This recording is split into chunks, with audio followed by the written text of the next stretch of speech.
அன்பு நண்பர்களே, அனைவருக்கும் அன்னை சமையல் உமாவின் அன்பான வணக்கங்கள். இன்னைக்கு அன்னை சமையலில் பார்க்க போகிறது மசாலா சாதம். இது செய்கிறதுக்கு ரொம்பவே சுலபமானதுங்க. சாதம் மட்டும் வடிச்சிட்டிங்கன்னா போதும், 10 நிமிஷத்துக்குள்ளே செஞ்சு முடிச்சிடலாம். வாங்க மசாலா சாதம் எப்படி செய்கிறதுன்னு பார்க்கலாம். தேவையான அளவு எண்ணெய், ஒரு பிரியாணி இலை, 2 பட்டை, 2 கிராம்பு, 1 ஏலக்காய், ஒரு வெங்காயத்தை சேர்த்துக்கலாம்.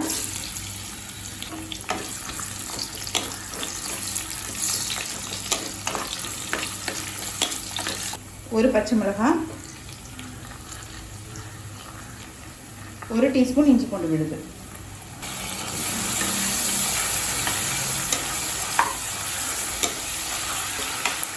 ரெண்டு டீஸ்பூன் மிளகாய் தூள்,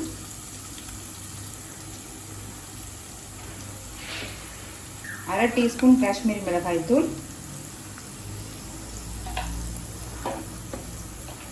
1 டீஸ்பூன் தனியா தூள், 1/2 டீஸ்பூன் கரம் மசாலா.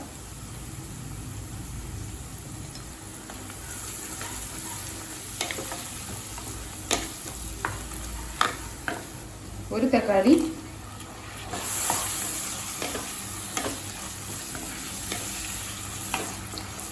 இப்போ தக்காளி சேர்த்துட்டு நல்லா வதக்கியாச்சுங்க. கொஞ்சம் பட்டாணி, கொஞ்சம் கேரட், கொஞ்சம் பீன்ஸ், கொஞ்சம் கேப்சிகம், தேவையான அளவு உப்பு.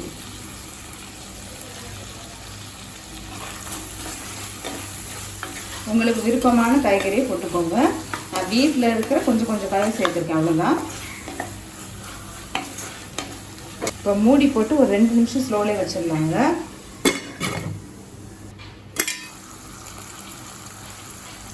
பாருங்கள், எல்லா காயுமே நல்லா வந்துடுச்சு.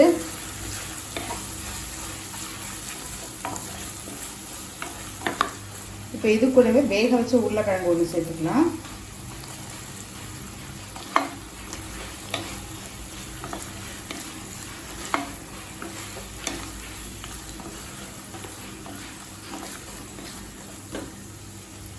இப்போ நான் இதில் 3 கப் சாதத்தை சேர்க்க போகிறேன்.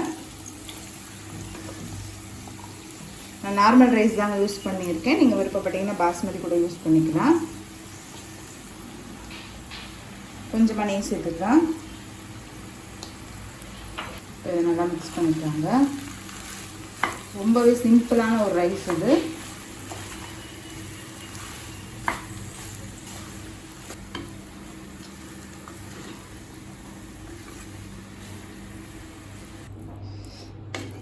இப்போ சாதம் சேர்த்துட்டு பாருங்கள், நல்லாவே மிக்ஸ் பண்ணியாச்சு. கொஞ்சம் கொத்தமல்லி,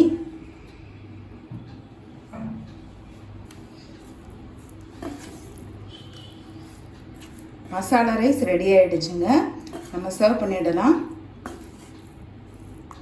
இப்போ சுவையான மசாலா சாதம் ரெடி ஆகிடுச்சு.